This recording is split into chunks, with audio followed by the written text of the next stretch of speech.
Let's do this. The Cult of Hockey podcast by the faithful and for the faithful. I'm David Staples of the Edmonton Journal. And I'm here today with Bruce McCurdy. Hey, Bruce. Hey, David. How are you doing tonight? Good. How are you doing? Never in doubt. I forgot I always tweet that after games that are not decided until the very end, but never in doubt. Oilers even outshot them somehow. 32-31. They're great. The Oilers' ability to give away third period's leads is like astonishing. Anyway, they won 4-3 in overtime over the HC Utah. The grade A shots were 14 for the Oilers, 11 for Utah, 5 alarm shots, subset, even more danger shots, 5 for the Oilers, 6 for Utah. So fairly even overall in the grade A shot category. Like it wasn't a huge margin, although that's a bit of an edge for the Oilers. And they got the edge of the game in the end. I mean, 3 of those grade A shots for the Oilers came in overtime. So there's that. Excuse me. You got it right, by the way. HC Utah. I know it's Utah Hockey Club. Stop having call them HC Utah, but I don't know. It's kind of weird how they got their whole past identity completely erased by the NHL, and they're getting treated like they're an expansion team. What? And the old records of the Winnipeg Jets and Arizona Coyotes, they no longer, they died by a I'm actually strike of the sword of Caesar last year. Well, they did the same thing Atlanta did when they went to Winnipeg in 2010 or 2011, and all those Atlanta records still seem to be around. But when a team changes cities, Bruce, it's a completely different franchise in my view. It's true. They're just not very consistent. I guess the old owner in Arizona wanted to keep a iron in the fire for 10 minutes, and then he decided, nope, I'm done with this league. But by then the decision was made. Yeah. Anyway. I mean, yeah, I don't know. I guess if they kept the same team name, like the Dodgers going from Brooklyn to LA, maybe then you're still the Dodgers at least. But if you change team names, like, not only cities, but you rename the team, maybe that should be the rule. If you keep this, like if it was, let's say the Oilers moved to somewhere else and they were still called the Oilers, like, Quebec City Oilers. The strangest of all was baseball in 1961 when the Washington Senators moved out west and became the Minnesota Twins. And the American League immediately, the same year, awarded Washington an expansion team called the Senators. So they still had the Washington Senators, but they had a completely new team of expansion draft level players. They lost their team, kept their franchise or kept a franchise, even kept the name, didn't even go for some new, Washington congressman, just to change things up a little. Alrighty. This is our 2 good things, 2 bad things, and 2 numbers podcast, Bruce. What is your good thing? Yeah, I'm going to go with, there was a nice comeback by Edmonton, and there's nice things to be said about all their goals. Pod Colson's kind of back in the game was real nice, but I'm going to zero in on the 3-2, where Edmonton had tied the game with the power play goal in their first power play opportunity. And then they forged the lead on their second power play opportunity. And what I liked about this one was the power play showing, and actually I like this about, I think, all 3 of the power plays. The power play showing one of its trademark signs from prior years when they were at one point the best power play in NHL history by percentage in 2022-23. And that's the ability to recover the puck, keep it in the zone after they've taken their stab at it. And that's been a strength of this team for a long, long time. They take a shot, the puck flings off into the corner. They crash the boards hard. Hyman is great at this, but they're all good at it. McDavid's fantastic at it. And they crash the boards hard and come away with the puck and then turn it into another chance. And this year, for whatever reason, that's gone away, and their power play shot totals have just collapsed. Jason Greger had an article up the other day on Oilers Nation about this, and I can't remember the specific numbers, but the gist of it was the Oilers went from being one of the highest shooting teams in the league per minute on the power play to one of the lowest. And the number dropped from 60 something to 38 or something. Like, it was a huge drop.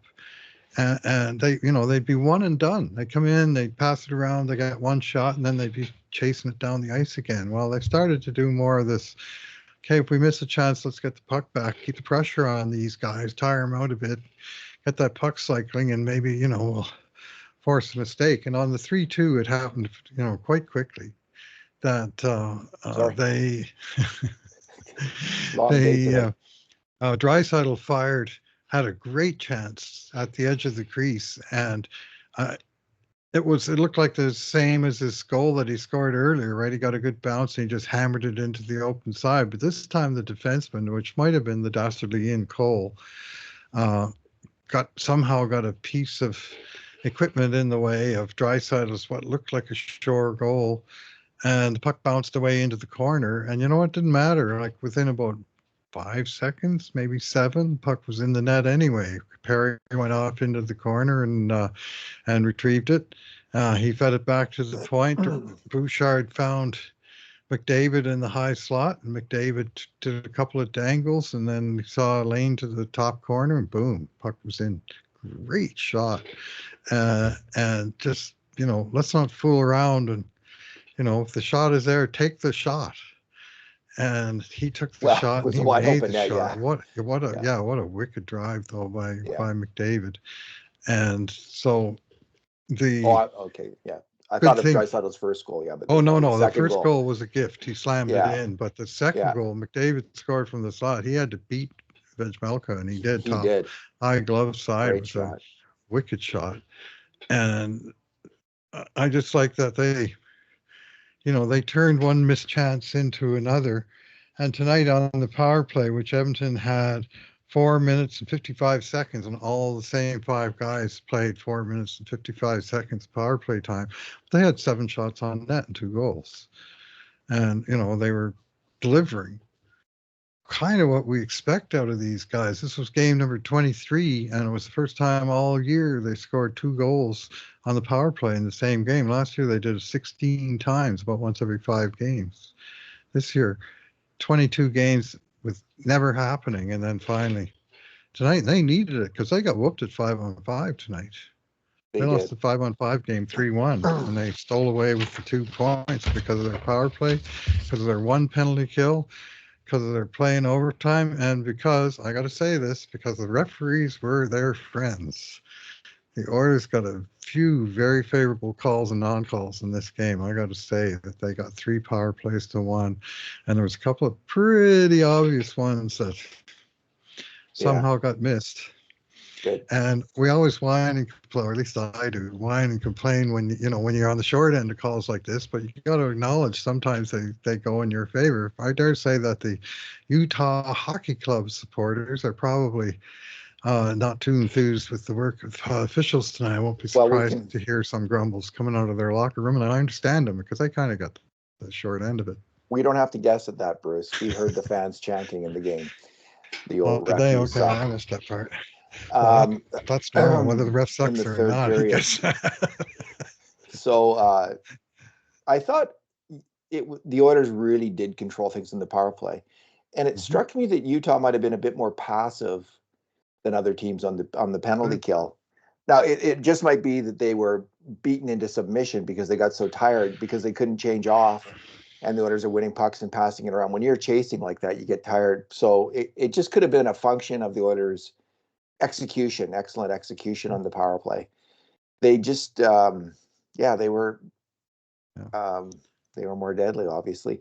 I can't put a finger on what they were doing better, other than I think the thing you highlighted is a good one, that they're winning more pucks, they won more puck battles. So maybe they just were working harder. They just amped it up. But here's a stat for you.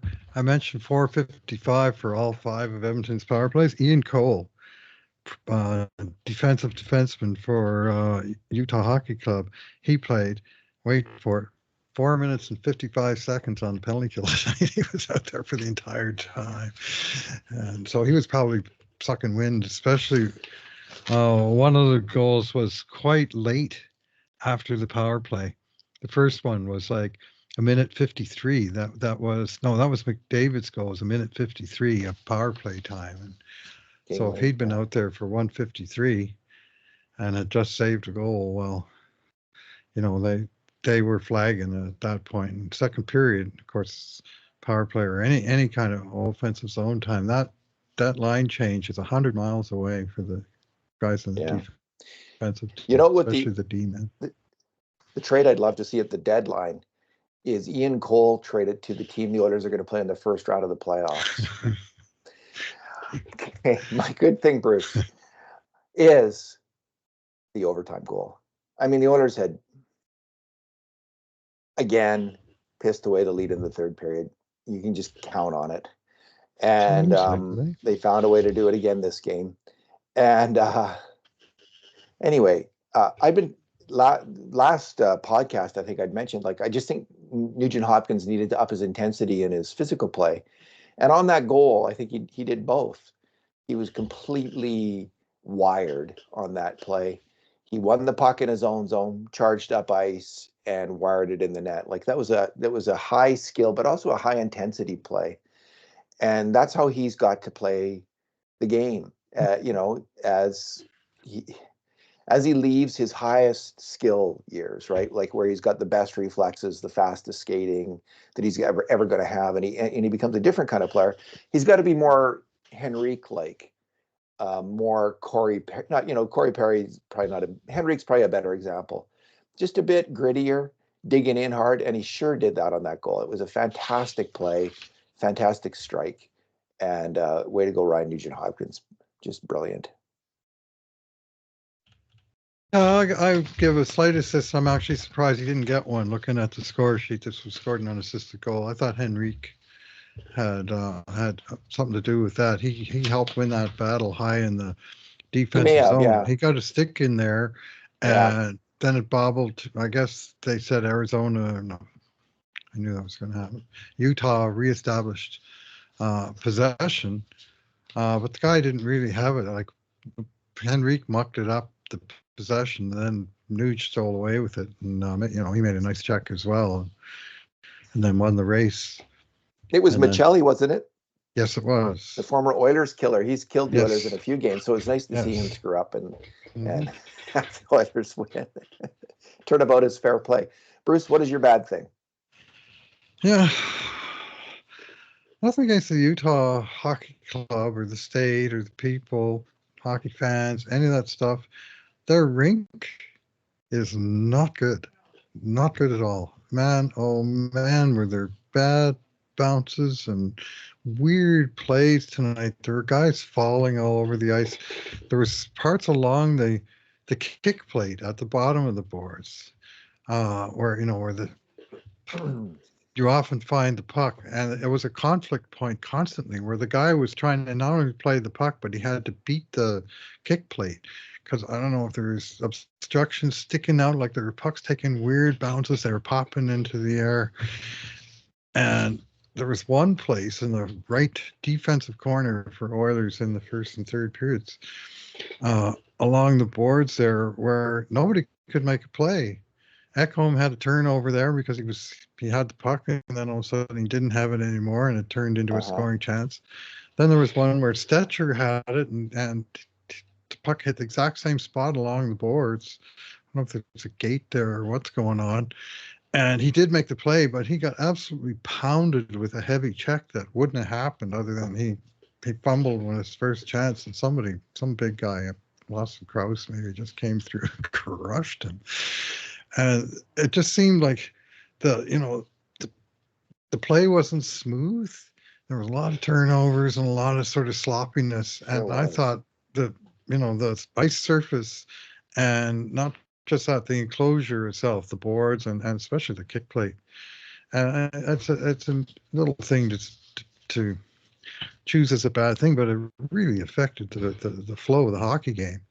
And I know that's a temporary facility that's got 11,000 seats and obstructed view seats and stuff, but I think it's like 3 years before they actually move into a proper arena, so we're going to get used to that ice. But it made for a chaotic product. It wasn't not that I'm saying it wasn't entertaining, but it was not smooth at all.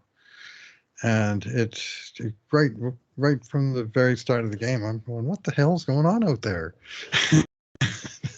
I said more than once over the course of the night. I don't think it even favored necessarily one team over the other. And Utah probably was expecting it a little bit more than Edmonton was. And the Oilers were wrong-footed a few times, especially early. My bad thing, Bruce, I thought Kulak had a bad game.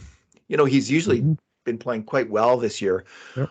Although I do know when Nurse was out, Kulak had a rough time of it, which is not unexpected. Suddenly you're the third defenseman instead of the fourth or the fifth, and he was trending down there. Well, tonight, let me just check this. 27A, he made major mistakes on 6 grade A shots, which is a pretty rancid night for a defenseman.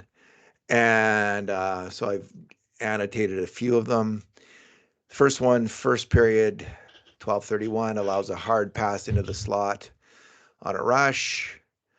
Next one, 8:34, loses a battle behind the net and passed out for a 5-alarm shot. Next one, still first period, turns over the puck, passed into the slot for a grade A.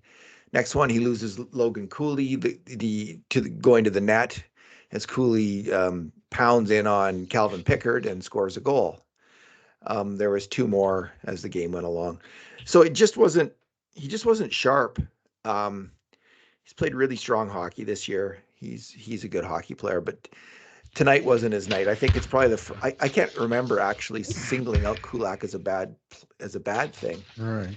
In not this year, but tonight he just didn't have his A game going. In fact, he had not even his C game. He had his D- game going. Yeah, well, his pairing with Emberson was really struggling badly.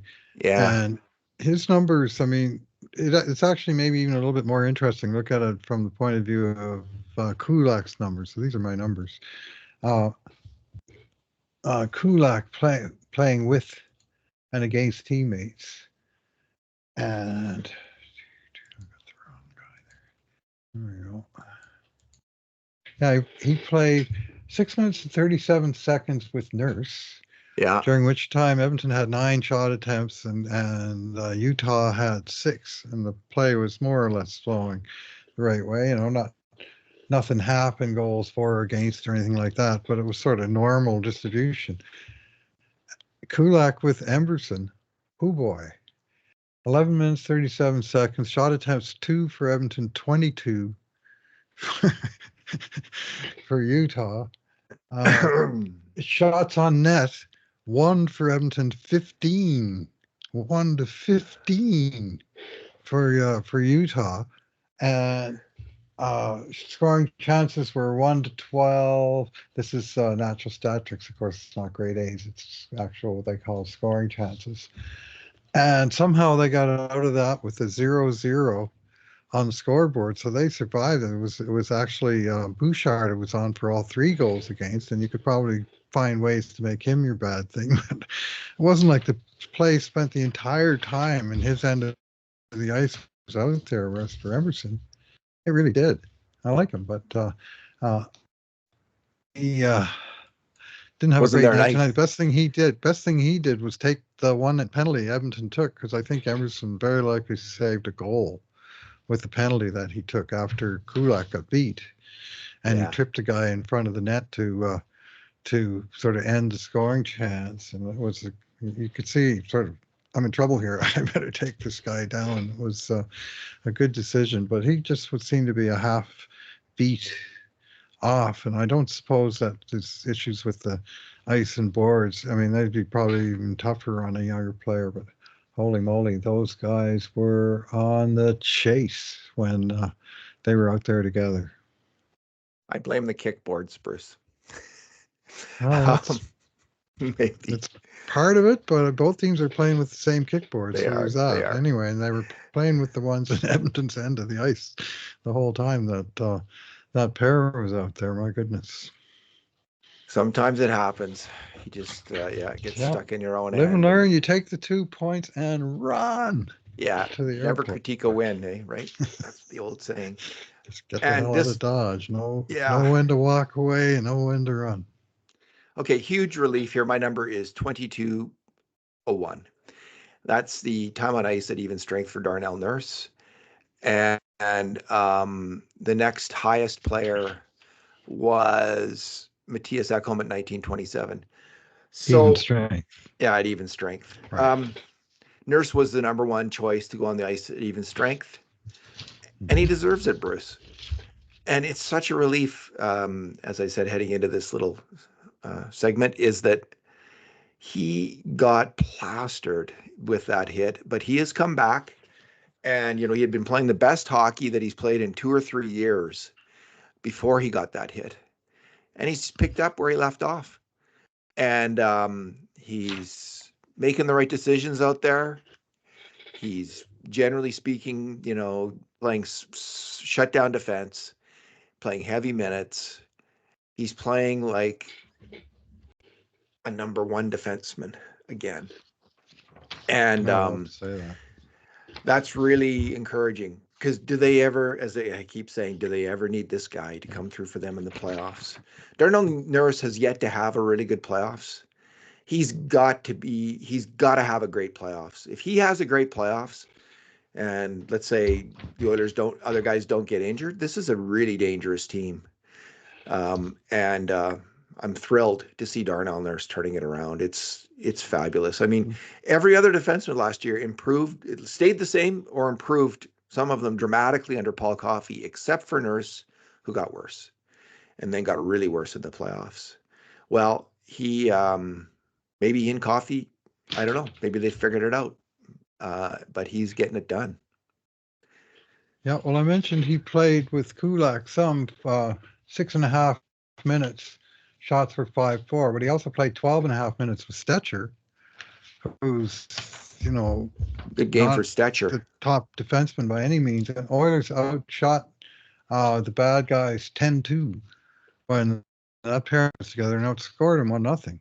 Stetcher was really good this game, actually. Stetcher had a real solid game, and I thought Nurse had a real solid game. And whereas the Ekholm-Bouchard pairing had its problems, and I mean the other one we talked about already, they couldn't get out of their own end. So the Nurse Stetcher duo was by some distance Edmonton's best in this game. Stetcher may have had his best game as an Oiler. And Bouchard was I didn't think he was I thought he was okay. Like, he got 2 assists, and I thought he was okay, even though he's got the -3. He was at fault. He allowed the pass across on the third goal for Utah. But the real culprit was Nuge, who went for a pass in the neutral zone and got beat up. He didn't get the pass, and it was a 2-on-1 down Bouchard's wing because Nuge was out of the play.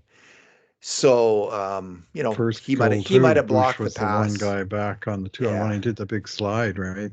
Well, that was the first goal. Him. The first goal, yeah. So stay on your feet. 2-on-1. Yeah. Yeah, he was not able to cut out the pass on either. It's a hard play to cut out the pass against highly skilled NHL hockey players, but it's what's expected of defensemen, so there's that. Some of the time. Bruce, they play tomorrow night, I guess. Right back at it at Colorado. Colorado played tonight and lost to Dallas, in Dallas, so they have to fly home. So both teams have to, fairly equivalent, I think, flights. With the difference being that Colorado played on Wednesday night and Edmonton didn't. So this is 3 and 4 nights for Colorado. So important respects, Edmonton will have rest advantage. I do know they were talking about Colorado. I just saw the very end of the game, and they were talking about McKinnon and Ranton and McCarr playing a 3-minute shift at the end of the game. And I think, this is good. Those long shifts take it out of guys, I think. And I know that Edmonton relied heavily on McDavid at 23-46 tonight, and he had a terrific game. And they had, although he too was -3, the power play is where they got it done. And I'll retract slightly. McDavid had a good game after the first period. Yes, he was to blame on the first goal, right? He turned that horrible turnover. And Draisaitl played 23 minutes as well. So those guys will be a little bit on fumes tomorrow, but there'll be plenty of that on the other side as well. So it could be a war of attrition tomorrow night. So Hyman and Arvidsson will be back the next 4 or 5 days, in theoretically. We don't. No one believes that, I guess. Hyman might play the last game of the road trip, and Arvidsson's already been ruled out of the entire road trip. Wow. And Arvidsson, for a guy who originally was maintenance day, game time decision, and now we're getting up to 3 weeks, and he hasn't played a game. And every time you get a new report on him, it's a longer time away before he might play. Well, it seemed like concerned. He's got a long history record, that guy. Yeah, they said, Bruce, that the injury looked like they thought it was going to get better, and then something took a turn for the worse. So we don't even know what it is. It could be a concussion, but maybe it was like he got infected or something. So we just don't know. I heard the rumor that it might be a core body issue, but that didn't exactly make me feel any better about it. Well, let him rest until he gets healthy. Evander Kane has, right? I know. Well, yeah. 5 to 6 months. I wonder when Kane will be back. That'll be interesting to see, because they're not getting any benefit from him sitting. His salary's counting against the cap. It's such a weird thing. I wrote about this during the break. They have maybe not this exact angle, but they have their top 3 natural wingers by salary cap are all out, and they've been out for a while. Kane, of course, the whole year, but Arvidsson and Hyman. So that's it's almost $15 million in cap for the 3 guys. So the 4th guy on that list of payroll wingers, and I've often said this, that salary equals expectations. When you get paid, you're expected to do this, right? So you think the number 4 guy would be in the top 6 somewhere, right? Like, it would be automatic. Like Jeff Skinner would be getting the push on either the first or second line. It's a little odd, isn't it? It's a little bit odd. like all of this competition. The Kapanen gets in the promoted. Press box. Yeah. Kapanen, Colson, Brown. They might want to see Kapanen, what he can do, because they have to make a decision whether they're going to keep him or not, like put him on waivers. So that may be the decision, Bruce. Like, let's give him a chance, see what he can do, play him, and then we can decide. So, but Skinner is dying for that chance to play with McDavid. He should be playing with McDavid. I think so, Bruce. That's my weird. Yeah. He's not a strong defensive player, though.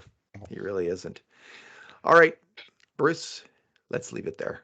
All right. You got the game gauged, right? So thanks for talking tonight. All right. Thanks for listening, everyone. And in the meantime, and in between times, this has been another edition of the Cult of Hockey podcast.